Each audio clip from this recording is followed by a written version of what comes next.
Love జిహాద్ పేరుతో మహిళలను లోబర్చుకుంటున్న వారిపై కఠిన చర్యలు తీసుకోవాలని సిద్దిపేట బజరంగ్ దళ్ విశ్వ హిందూ పరిషత్ నాయకులు మురళీ రాజారాం డిమాండ్ చేశారు. మహారాష్ట్ర నాసిక్లోని టీసీఎస్ కంపెనీలో జరిగిన సంఘటనలను వారు తీవ్రంగా ఖండించారు. ఈ మేరకు సిద్దిపేట జిల్లా కేంద్రంలో నిరసన తెలిపిన అనంతరం వారు మీడియాతో మాట్లాడారు. లవ్ జిహాద్ పేరుతో మహిళలను బ్లాక్మెయిల్ చేసి అశ్లీల చిత్రాలు తీసిన నిందితులను ఎన్కౌంటర్ చేయాలని డిమాండ్ చేశారు. ఇలాంటి సంఘటనలు పునరావృతం కాకుండా చూడాలన్నారు. హిందూ యువతులు జాగ్రత్త వహించాలని సూచించారు. సిద్దిపేట జిల్లా కేంద్రంలో అఖిల భారతీయ బజరంగ్ దళ్ పిలుపు మేరకు దేశంలో జరుగుతున్న లవ్ జిహాద్ పైన బజరంగ్ దళ్ ఆధ్వర్యంలో నిరసన కార్యక్రమము సిద్దిపేట జిల్లా కేంద్రంలో నిర్వహిస్తూ ఉన్నాము. ముఖ్యంగా మహారాష్ట్రలోని నాసిక్లో జరిగినటువంటి ఏదైతే కుట్ర లవ్ జిహాద్ పేరు మీద అమ్మాయిలను లవ్ జిహాద్తో చాలా దారుణంగా జరిగింది. వాళ్ళందరినీ కూడా బజరంగ్ దళ్ తరపున అందరినీ కూడా ఎన్కౌంటర్ చేయాలని చెప్పి మహారాష్ట్ర ప్రభుత్వాన్ని కోరుతూ ఉన్నాము.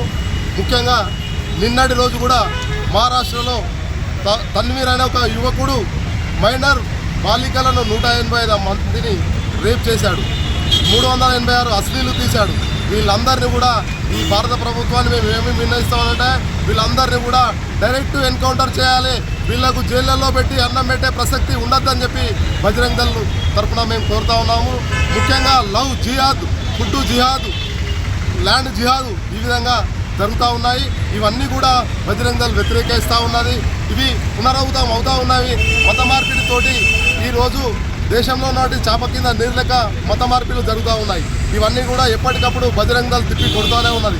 అయినప్పటికీ కూడా సమాజంలో ఇన్ను కూడా లేకుండా పోతుంది.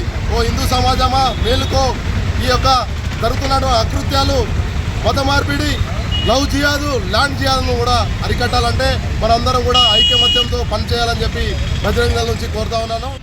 సంయోజక్ని ఈరోజు కార్యక్రమం ముఖ్య ఉద్దేశం ఏంటంటే మన టీసీఎస్లో జరిగిన లవ్ జిహాద్ గురించి, అలా ఇప్పుడు మహారాష్ట్రలో జరిగినట్టు రేపు మన సిద్దిపేటలో కానీ హైదరాబాద్లో కానీ జరుగుతుండొచ్చు. ఎంతసేపు పిల్లల్ని జాబ్ చేస్తున్నారా, డబ్బులు సంపాదిస్తున్నారా అనేది కాకుండా వాళ్ళ ఆఫీస్లో ఏం జరుగుతుంది కొంచెం తల్లిదండ్రులారా మేలుకొని వాళ్ళ బాగోగులు కనుక్కోండి. ఎందుకంటే ఇప్పుడు వేరే పిల్లలు అయ్యారు అని చెప్పేసి మనం సైలెంట్గా ఉంటున్నాం కావచ్చు, రేపు మన ఇంట్లో వచ్చేంత వరకు కూడా తెలీదు. మన పిల్లల్ని కూడా కొంచెం కనుక్కోండి. జాబ్ చేస్తున్నారా, డబ్బులు తెస్తున్నారా, మాకు పంపిస్తున్నారా, ఈఎంఐలు కడుతున్నారా అనేది కాకుండా నానా మీకు ఆఫీస్లో బాగానే ఉందా, మీ హెచ్ఆర్ వల్ల మీకు ఎలాంటైనా ఇబ్బందులు జరుగుతున్నాయా, మీకు ఎలాంటైనా ఇబ్బందులు ఉంటే మాకు చెప్పండి, మేము చూసుకుంటాము. జాబే పరిమితం కాదు, మనకు జాబ్ చేస్తేనే బతుకుతామనే ఉద్దేశం కాకుండా మనం మంచిగా ఉండాలి, బయటికి రావాలి, బయటికి చెప్పాలి.